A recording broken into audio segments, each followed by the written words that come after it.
Sharon, take your medication. You know you need it for your anxiety. This doesn't look like my usual pills, Kelsey. The pharmacy changed manufacturers. It's the same thing, just different packaging.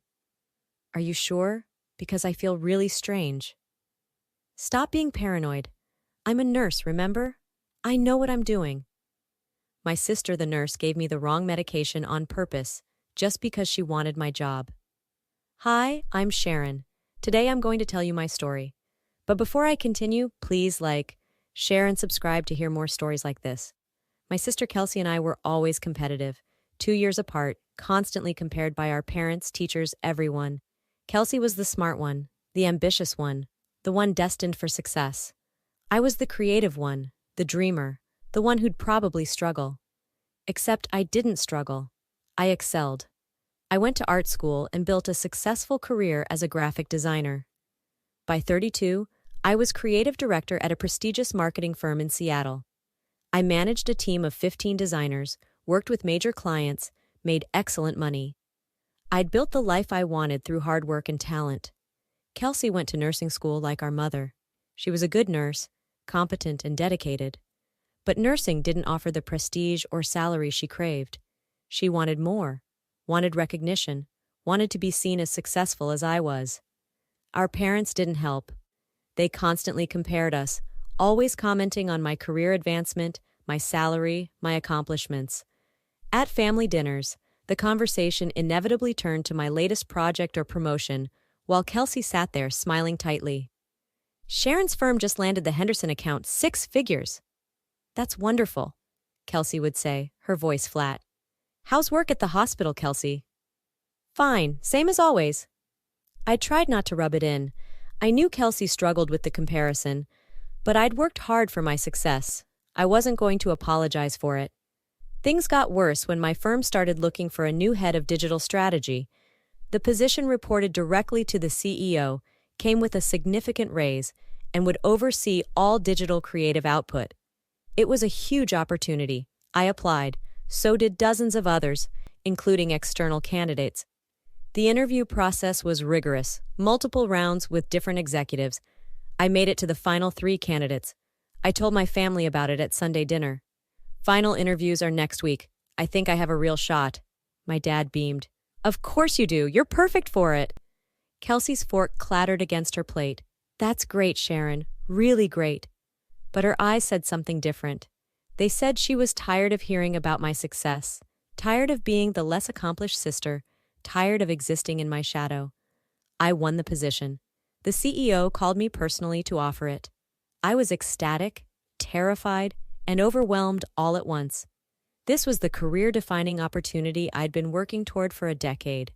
I called my parents immediately. They were thrilled. I called Kelsey next, wanting to share the news with my sister. Hey, I got it. I got the position. Silence on the other end. Then, congratulations. Aren't you happy for me? Of course I am. It's just, do you ever think about how easy things come to you? Easy? Kelsey, I've been working 80-hour weeks for years. Nothing about this was easy. But you get rewarded for it. I work just as hard and no one cares. No one writes articles about heroic nurses. No one gives us 6-figure promotions. That's not my fault. I know, I'm sorry. I'm happy for you. Really. But she wasn't. I could hear it in her voice. The new position was stressful. I managed more people, bigger budgets, tighter deadlines. The pressure was intense. I started having anxiety, trouble sleeping, constant worry about failing. My doctor prescribed anti-anxiety medication, a low dose to help me manage the stress while I adjusted to the new role. This is temporary, my doctor assured me, just to help you through the transition. Many high-performing professionals use medication to manage workplace stress. The medication helped. I could sleep, could focus, could handle the pressure without spiraling. I kept it private, didn't tell anyone except my therapist and my sister. Kelsey was at my apartment when I picked up the prescription. She saw the medication bottle, asked what it was for. Just some anxiety meds. The new job is stressful. She picked up the bottle, examined it. These are good. I see a lot of patients on these. They'll help. I hope so. I've been a mess. You're going to be fine, Sharon. You always are. There was something in her tone, something bitter, but I dismissed it. Kelsey was my sister. She wanted me to succeed, right? The medication worked well for a few weeks. Then my prescription ran out and I needed a refill. I was swamped with a major project. Couldn't get to the pharmacy during their hours. I mentioned it to Kelsey during a phone call. I need to refill my prescription, but I've been working until 9 every night. The pharmacy closes at 7. I can pick it up for you. I'm off tomorrow, and the hospital pharmacy can probably fill it. You'd do that? Of course. You're my sister. Text me the prescription details. I sent her the information, grateful for the help. She dropped off the medication the next day, a bottle identical to my previous one. Pharmacy said it's a different manufacturer, but same medication, she explained, handing it to me. Thanks, Kelsey. You're a lifesaver. That's what sisters are for. I started taking the new medication that night. Within a day, I felt different. Not better different. Wrong different. My anxiety wasn't improving, it was intensifying. I felt jittery, unfocused, my heart racing constantly. I assumed it was work stress, that maybe the medication needed time to stabilize in my system with the new manufacturer. But it got worse. I started having mood swings, angry outbursts over small things. I snapped at my team during meetings, something I never did. I became paranoid, convinced people were undermining me, talking about me behind my back. Sharon, are you okay? My assistant Maya asked after I'd yelled at her for a minor scheduling conflict. I'm fine, just stressed. You seem different lately, more on edge. I said I'm fine. She backed off, but I could see the concern in her eyes. My performance suffered. I missed deadlines, made uncharacteristic errors, struggled to focus. My team started going around me to other executives. The CEO called me in for a meeting. Sharon, I'm concerned. Your work has been inconsistent lately. The Henderson project had several mistakes that shouldn't have made it past creative review. I know, I'm sorry. I've been dealing with some personal issues. Is there something we should know about? Something affecting your ability to do this job? No, I'll do better, I promise. But I couldn't do better. Whatever was wrong with me was getting worse. I went back to my doctor. The medication isn't working. I feel worse than before. She checked my prescription. You're on the same dosage. It should be working. Have you been taking it consistently? Every day, exactly as prescribed. Let me see the bottle. I handed it to her. She examined it, her expression changing. Sharon, this isn't your prescription. What? This is a different medication entirely. This is a stimulant, often prescribed for ADHD. Who filled this prescription? My blood ran cold. My sister picked it up for me. She's a nurse. She said it was the same medication, just a different manufacturer. A nurse would know the difference between an anti-anxiety medication and a stimulant. These aren't even in the same drug class.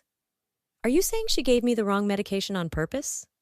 I'm saying a medical professional wouldn't confuse these. Sharon, stimulants can cause exactly the symptoms you're experiencing.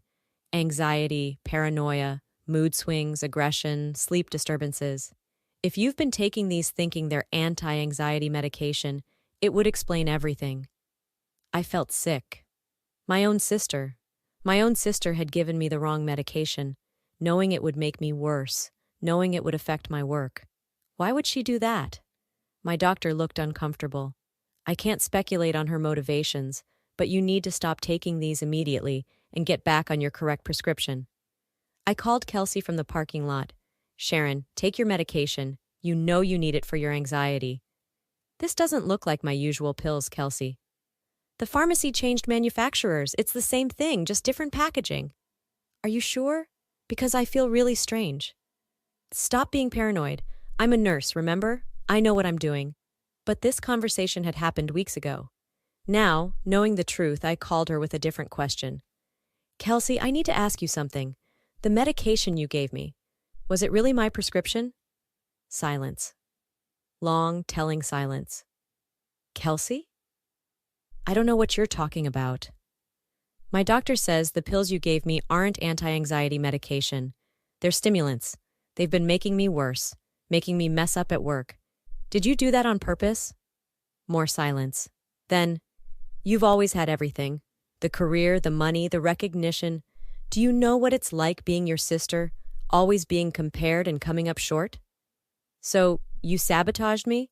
You deliberately gave me the wrong medication? I thought maybe if you struggled, if you showed you couldn't handle the pressure, they'd reconsider. Maybe look for someone more stable. Someone like who? You? Kelsey, you're a nurse, not a designer. I could learn. I'm smart. I just never had the opportunities you had. You gave me medication that could have seriously hurt me. I've been having panic attacks, mood swings. I almost lost my job. Do you understand what you did? You're fine. It's just stimulants. Lots of people take them. Without knowing they're taking them? Kelsey, this is illegal. This is assault. You used your medical knowledge to harm me. Oh, don't be dramatic. You're not harmed. You're just finally understanding what it's like to struggle. I hung up. I was shaking, furious, devastated. My own sister had poisoned me. There was no other word for it. She'd deliberately given me the wrong medication, knowing it would cause problems, hoping it would destroy my career. I reported her to the state nursing board, filed a complaint detailing exactly what she'd done, providing the medication bottles, my doctor's statement, everything. I also filed a police report. The police investigation was straightforward. Kelsey had used her hospital access to get stimulant medication, somehow acquired a prescription bottle that matched my pharmacy's labels, and given me pills she knew were wrong. The hospital's pharmacy records showed she'd checked out medication under a patient code that didn't exist. She'd committed fraud, stolen medication, and administered the wrong drugs to someone without their knowledge. The evidence was damning. Kelsey was arrested. The nursing board suspended her license pending investigation. She was charged with medication tampering, fraud, and reckless endangerment. My parents were in denial. Sharon, you must be mistaken. Kelsey would never do something like this. She admitted it, Mom. She said she did it because she was jealous of my career. She's your sister. How can you do this to her? How can I? She poisoned me. She gave me medication that could have seriously hurt me because she wanted my job. You're overreacting. It was just a mix-up. A mix-up? She's a trained nurse. She knew exactly what she was giving me. My father tried a different approach. Even if she made a mistake, does she deserve to lose her career over it? Can't you find it in your heart to forgive her? She didn't make a mistake. She committed a crime. And yes, she deserves to lose her nursing license. She used her medical knowledge to harm someone. She's dangerous. They stopped speaking to me. Chose Kelsey's side despite the evidence, despite her admission. At family gatherings I wasn't invited to anymore. They apparently portrayed me as vindictive and cruel, destroying my sister's life over professional jealousy. The narrative they created was absurd. I was the victim, but somehow I was the bad guy for reporting what she'd done. Kelsey's trial was quick. Her lawyer tried to argue she'd made an honest mistake, but the prosecution had too much evidence. The medication records, her confession to me on a recorded line when the police had me call her back, my medical records showing the progression of symptoms consistent with stimulant use. The judge was harsh. You used your position as a medical professional to harm your own sister out of jealousy. You violated every ethical standard of your profession. This wasn't a mistake. This was calculated and malicious. Kelsey got 18 months in prison, 5 years probation, and permanently lost her nursing license. She'd never work in healthcare again. My parents blamed me for the sentence. You could have asked for leniency. Instead, you destroyed her future. She destroyed her own future when she decided to poison me. It wasn't poison. It was medication I didn't consent to take that caused me physical and psychological harm. That's poison, Mom. They cut me off completely. Haven't spoken to me in 2 years. They chose Kelsey, the daughter who committed a crime, over me, the daughter who was the victim.